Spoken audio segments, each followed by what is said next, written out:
apa tujuan kita, ada apa yang kita sampaikan dan kita terima di hari ini. Ya, jadi ibadah bagi kita karena senantiasa kita terlepas dari yang namanya belajar.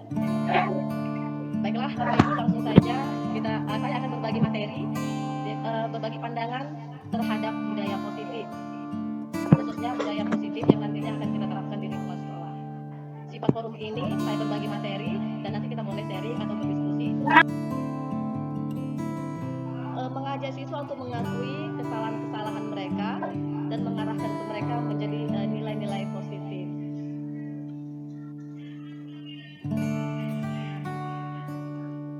Ya.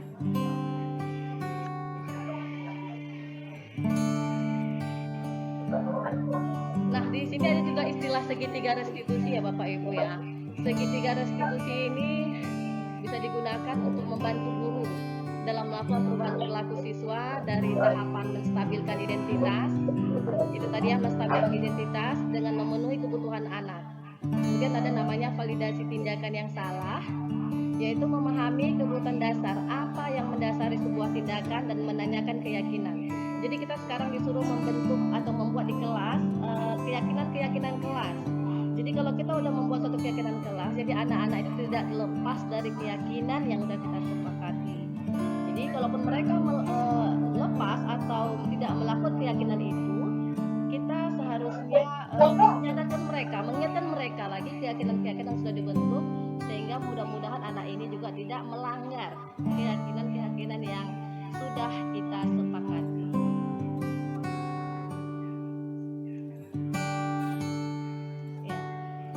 Untuk membentuk perubahan positif tadi Bapak Ibu, ada hal penting yang harus kita kuasai, yaitu 5 kebutuhan dasar.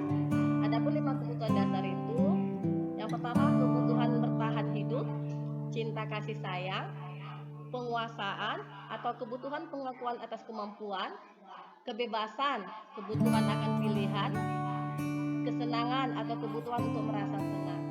Ini Bapak Ibu maaf sekali ya, seharusnya kalau dalam bentuk share screen ini mungkin lebih mudah dipahami. Jadi jelas arahnya. Hanya saja ini ada kesalahan teknis, laptop saya tidak bisa share screen yang memudahkan Bapak Ibu untuk memahami materi saya. Jadi kemudian untuk tahap perubahan positif itu kita harus membuat keyakinan kelas seperti yang sudah saya sampaikan tadi. Ya, tujuannya siswa akan lebih tergerak. Siswa itu akan lebih tergerak dan bersemangat untuk menjalankan keyakinannya daripada hanya sekedar mengikuti serangkaian peraturan melalui pembentukan keyakinan. Jadi sifat-sifat membuat keyakinan itu bukan sesuatu yang kita saja Bapak Ibu. Ada sifat-sifat yang harus kita pahami. Misalnya keyakinan itu bersifat abstrak ya, daripada peraturan. Kemudian pernyataannya juga sifatnya itu positif dan universal, yang bisa pastinya juga diterapkan dalam kelas. Bukan suka-suka kita aja membuatnya, harus juga kita sesuaikan dengan lingkungan anak itu sendiri. Siswa juga Bapak Ibu harus berkontribusi dalam pembuatan keyakinan. Kita tanya ke mereka, kira-kira seperti apa sih tentang keyakinan kelas, apa sih yang mereka inginkan terhadap kelas impian mereka gitu ya. Jadi kita tanya mereka apa kesepakatan yang kita buat. Modul pembelajaran berdiferensiasi Bapak Ibu calon guru penggerak. Terima kasih karena Anda telah bersedia menginvestasikan waktu untuk terlibat dalam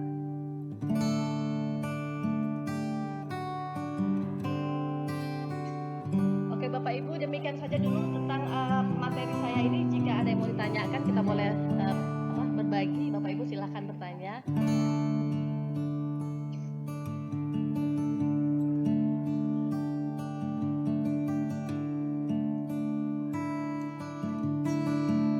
Bagaimana Bapak Ibu? Ada yang mau ditanyakan?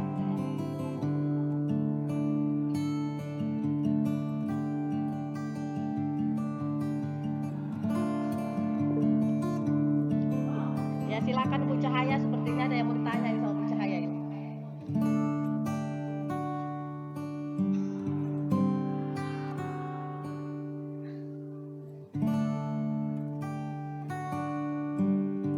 Loh, suara Bu Cahaya nggak buka suaranya Bu. Ya oke Bu, oke saya matikan lagi Bu. Ya. Saya mau menanyakan sedikit masalah penerapan budaya positif ya. Jadi sempat ibu menjelaskan masalah ada beberapa hukuman yang boleh, bukan hukuman ya. Jadi kalau menerapkan budaya positif itu tadi ibu ada mengatakan yang pertama adalah seorang guru itu harus kita hentikan yang namanya posisi kita pada penghukum gitu ya kan. Iya. Jadi seorang yang sebenarnya adalah kita di level manajer gitu kan. Iya. Tetapi melihat keadaan pada saat sekarang ini yang kita alami, saya cerita tentang keadaan saya penerapan budaya positif yang sudah saya terapkan di sekolah saya gitu kan. Saya akui, saya jujur, penerapan budaya positif dengan level penghukum adalah saya. Jadi dari dulu itu saya selalu satu memberikan hukuman kepada siswa. Mungkin kalau kita lihat siswa itu dalam proses mengajar mungkin ada yang tidur atau yang dia mengerjakan hal-hal yang lain gitu kan. Berikan saya kasihlah hukumannya. Saya berdirikan ataupun saya bentak dengan suara saya yang tinggi begitu mereka gitu kan. Jadi setelah saya mendengar pemaparan dari itu kan kita sebaiknya adalah level leader, jadi seorang pemimpin bagi anak-anak kita kan gitu kan, karena sesuai dengan profil belajar Pancasila kan, secara menunjuk seperti Hajar Dewantara. Jadi ibu yang menjadi masalah bagi saya sudah terapkan itu ya kan, saya terapkan itu yang namanya menjadi seorang manajer gitu kan. Tetapi kendala saya siswa itu yang saya ketemukan justru semakin bukan semakin ada perubahan begitu. Tidak ada lagi rasa takutnya siswa itu terhadap guru, bukan karena kita sama-sama tidak kan saya terapkan. Tetapi inilah masalah bagi saya, tidak ada dampak positifnya begitu. Jadi kira-kira bagaimana ibu, mana tahu ya, pendapat yang lain atau ada mungkin tips-tips atau cara-cara yang tepat di posisi manajer ini untuk memberikan hukuman yang bersifat membangun buat anak-anak kita ini. Itu saja ibu. Oke, baik. Terima kasih. Ya, baik. Terima kasih Bu Cahaya atas pertanyaan yang sudah dipersiapkan. Baik, saya akan mencoba. Memang ini Bu, betul ini kita akui ini kendala besar sama kita.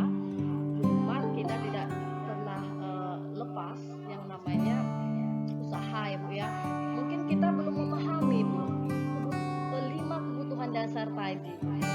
Kemudian kita juga belum memahami segitiga restitusi, menerapkannya secara benar mungkin di lapangan ya Bu ya, mungkin ini ya. Tapi baiklah, saya akan membantu bagaimana sih yang segitiga restitusi ini yang katanya bisa diterapkan sebagai seorang manajer. Ya kalau ada kasus tadi itu yang bermasalah, kan mungkin banyak masalahnya seperti kasus yang saya sampaikan tadi. Ada namanya segitiga restitusi. Nah, segitiga restitusi yang pertama itu melakukan perubahan siswa dari tahapan menstabilkan identitas gitu. Jadi kita memahami anak gitu. Kita harus stabilkan, kita nggak langsung kamu salah gitu. Nggak boleh ternyata. Jadi kita harus menstabilkan identitas itu dengan kenapa kamu melakukan itu gitu kan. Kita memancing pengakuan anak kenapa melakukan kesalahan. Kita tanya apa keyakinan yang udah kita sepakati gitu. Jadi kita pancing memang anak itu memang mengakui kesalahannya.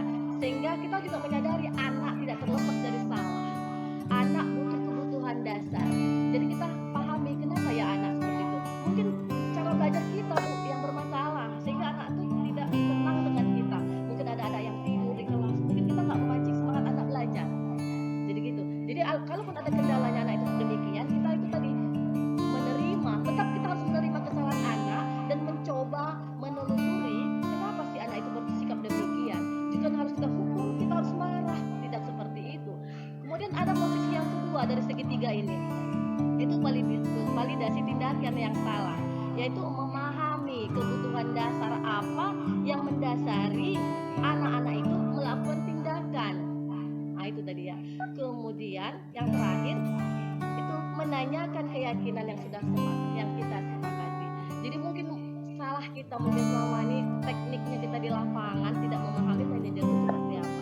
Begitu ya Bu. Bukan mungkin Ibu sudah berusaha mungkin ya harus lebih usaha lagi bagaimana mungkin kita belum mengenali karakter anak itu. Mungkin anak itu belajarnya mau namanya anak ya, pasti tidak terlepas dari bermain.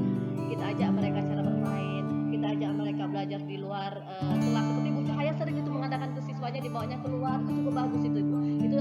Merdeka Belajar itu namanya, yang mana belajar itu sesuai dengan kebutuhan dasar anak itu sendiri. Kebutuhan dasarnya mereka ingin senang gitu, mereka ingin bahagia, kita bawa ke mereka, arahkanlah pembelajaran kita ke sana. Ya, saya pikir demikianlah Ibu Cahaya sebelumnya atas pertanyaannya, mudah-mudahan dapat menginspirasi ibu-ibu sekalian. Ada lagi Bapak Ibu yang mau dipertanyakan?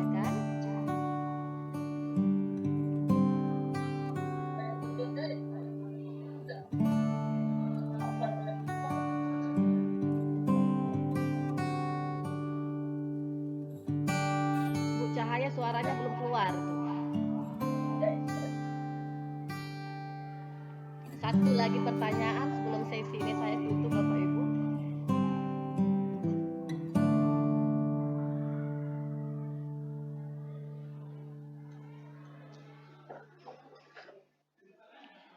Masih ada yang mau bertanya Bapak Ibu? Sepertinya itu ada ya. Seperti mana Bu Cahaya? Pak Irwan ya, Pak Irwan itu siapa itu ya? Pak Irwan, ya, silakan Pak Irwan. Silakan Pak Irwan yang mau dipertanyakan. Mudah-mudahan saya bisa bantu jawab. Oke, baik, terima kasih Bu.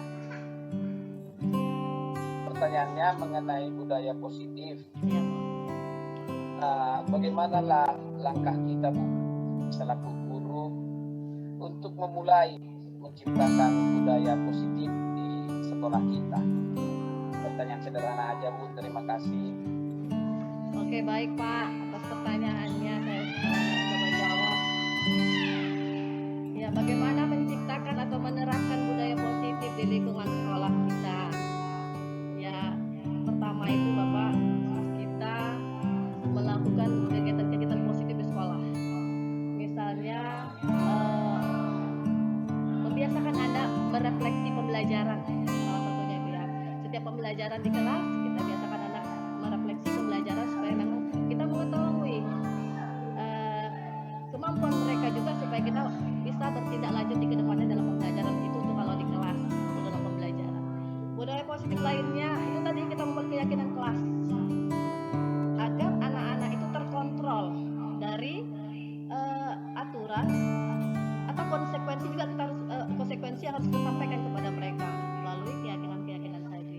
Kemudian budaya positif lainnya, saya biasanya itu membariskan anak di luar kelas, seperti kita di sekolah kita membariskan anak, kemudian berdoa sebelum belajar. Itu budaya positif Bapak Ibu ya. Itu yang harus kita tingkatkan gitu. Kemudian budaya positif lainnya kita juga udah terapkan di sekolah kita, bergotong royong setiap hari Jumat, itu cukup bagus. Yang selama ini juga kita udah pernah terapkan 3S di depan gerbang menunggu siswa kita, itu juga termasuk budaya positif yang harus kita tingkatkan juga Bapak Ibu. Jadi banyak sebenarnya budaya-budaya positif lainnya yang sebenarnya sudah kita terapkan, hanya kita tidak mengenal bahwasanya itu budaya positif gitu. Kemudian budaya positif yang kita mau kuatkan lagi, ini yang berhubungan tentang posisi kontrol ya. Posisi kontrol ini juga harus kita terapkan sebagai manajer. Itu juga budaya positif yang selamanya kita mungkin selama penghukum, terkadang kita membuat siswa itu merasa bersalah gitu kan. Itu bukan budaya yang baik. Jadi budaya yang baik itu bagaimana? Ya, kita harus mengambil posisi kontrol sebagai manajer, memahami kebutuhan dasar anak, mengenali anak. Yang Bapak juga Ibu tolong. merupakan bagian. Ini kok ada. Oke Pak, Bapak Junta, bagaimana kira-kira Pak? Oke, baik, terima kasih Bu, sangat jelas sekali. Kalau misalnya itu Bu, upacara bendera yang kita lakukan, Iya.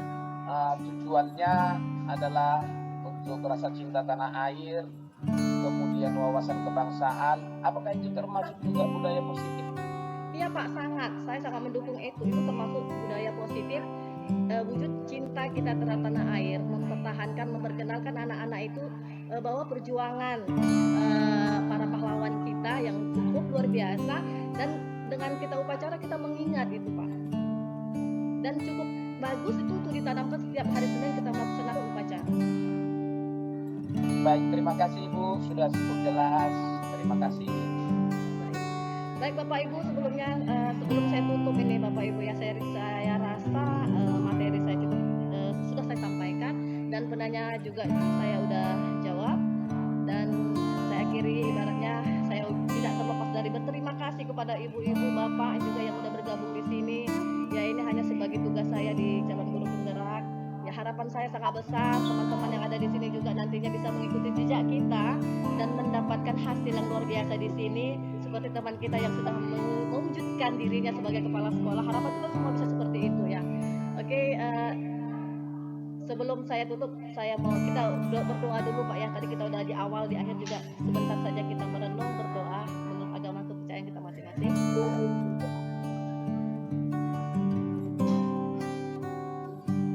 Selesai berdoa, terakhir kali saya ucapkan terima kasih lagi kepada Bapak Ibu. Saya akhiri, saya tutup Zoom kita hari ini, seksi sinkronus kita hari ini. Saya akhiri dengan Assalamualaikum warahmatullahi wabarakatuh. Waalaikumsalam.